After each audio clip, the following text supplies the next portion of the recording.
marami pong salamat sa pagbukas ng inyong tahanan po sa amin. Para po makapagbigay kami at makapaghandog po ng simpleng pamaskong awitin po para sa inyo. Para po ma-share po namin yung diwa ng Pasko. Opo. At bago po tayo magsimula, ma'am, magbibigay po muna kami ng pagbasa mula sa Biblia. Ito bago po kami umawit.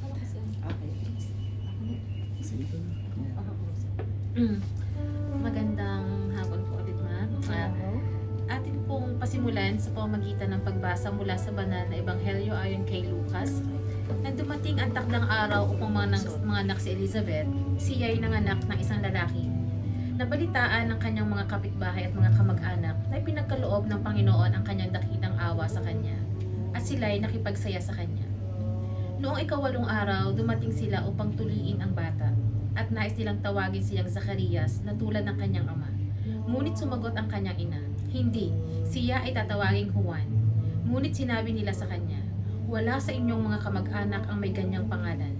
Kaya't nag-isyarat sila sa kanyang ama kung ano ang nais niyang ipangalan sa bata. Humingi siya ng tablet at sumulat, "Juan" ang kanyang pangalan, at namangha silang lahat. Pagdakay bumukas ang kanyang bibig, lumaya ang kanyang dila, at siya'y nagsalitang nagpupuri sa Diyos. Sumapanik ang takot sa lahat ng kanyang mga kapitbahay, at pinag-usapan ang mga bagay na ito sa buong kabundukan ng Judea. Lahat ng nakarinig ay pinagnilayan ito at sinabi, "Ano kung gayon ang magiging bata na ito, sapagkat tunay na ang kamay ng Panginoon ay sumasa kanya." Ang mabuting balita ng Panginoon. Papuri sa iyo, Panginoong Jesucristo. Yun ang po yung mother. Diyan na sila. Sakto. Ay, sakto ma'am, nandiyan na. Hindi. Sunduin ko lang po, ma'am. Sige, ako na, Ma'am Jess. Ano po to? Bakit ito nag-ano? Bango? Isusok siya, ito yung susok dito. Ito yan. Mga kanilang essential oil, Diba?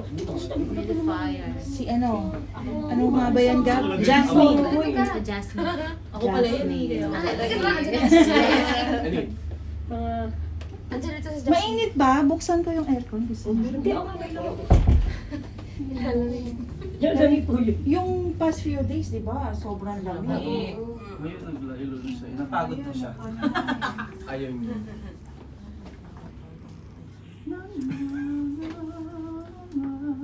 Ay, ready na si Sir. Hey, Vocalize ka na, Sir. ay, hindi gano'n.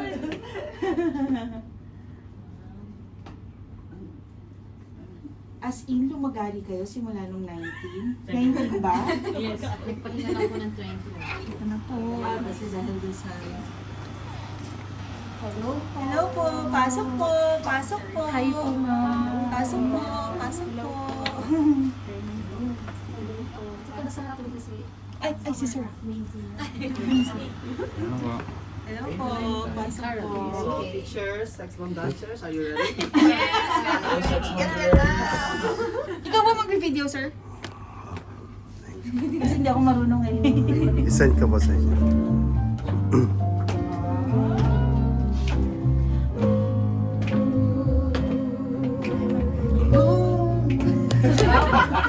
Ibang gabi na naman, tayo gising na patulog pa lang ang buwan. Ang simoy ng hangin, dahan-dahan na humahaplos sa mukha ng bawat tao. Bumabagsak-bagsak pa ang mata, dahan-dahang kumislap ang mga ilaw ng tumatandang simbahan, kung saan magkasama tayong nagdasal at nakinig sa misa legalyo. Pagdating ng ama namin, ang oras huminto ng magkahawa. Ang ating mga kamay umawit mga ulap, at sabay nagsiawit ang mga anghel sa langit. Ang gabi ng Pasko'y sumapi, kay ganda ng harana ng tinig na sumasabay sa ihip ng hangin. Ang sabi nila, sabi nila, sabi nila. Kain na po. Thank you po.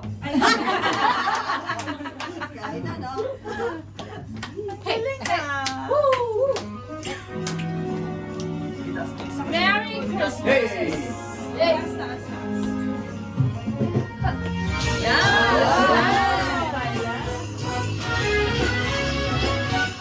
Kaya ang Pasko ay dumarating na, ang bawat isa'y para bang problema. Di mo alam ang regalong ibibigay ngayong kahirap na nitong ating buhay. Meron pa kayang caroling at Noche Buena, kung tayo naman ay kapos at wala ng pera. Nakakahiya kung muling pagtaguan mo ang iyong mga inaanak sa araw ng Pasko. Ngunit kahit anong mangyari, ang pag-ibig sana'y maghari. Sapat ng si Jesus ang kasama mo, tuloy na tuloy pa rin ang Pasko. Mabuti pa nga ang Pasko noong isang taon, sa akin kapag mayroong keso, bimol at hamon. Pagkasagipin, Happy New Year mapupuspon, at ang hamon ay mauuwi sa pag-uon. Ngunit kahit anong mangyari, ang pag-ibig sana'y maghari. Sabat lang si Jesus ang kasama mo, tuloy na tuloy pa rin ang Pasko. Ready na? Hey, hey,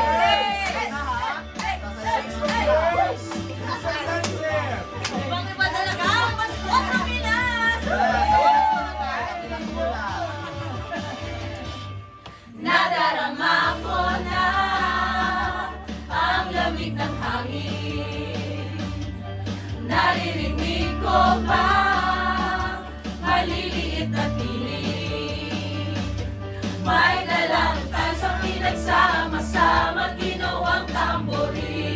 Ang mga baron na bawat tahanay nagniningning. Ibang mukha ng saya, himig ng Pasko'y nadarama ko na. May tatalo pa ba sa Pasko ng Pinas? Wala, wala, wala, wala. Ang kaligayahan natin walang kupas. Di alintana kung walang pera, basta't tayo'y magkakasama. Ibang-iba talaga ang Pasko sa Pinas.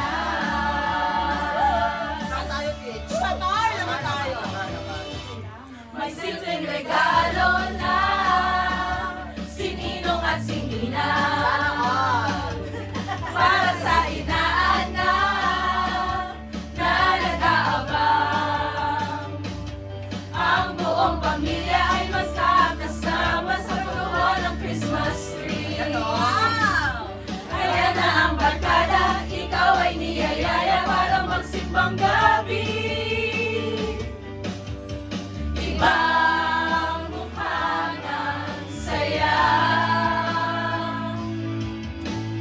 himig ng Pasko'y nadarama ko na. Hey, hey, hey, hey! May tatalo pa ba sa Pasko ng Qatar? Wala, wala, wala, wala. Ang kaligayahan natin walang kupas. Di alintana kung walang pera, basta't tayo'y magkakasama. Ibang-iba talaga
Pasko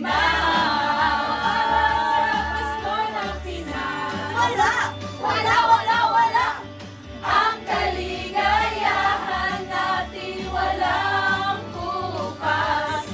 Di alintana kung walang pera, basta't tayo'y magkakasama. Ibang-iba talaga ang Pasko sa Pinas.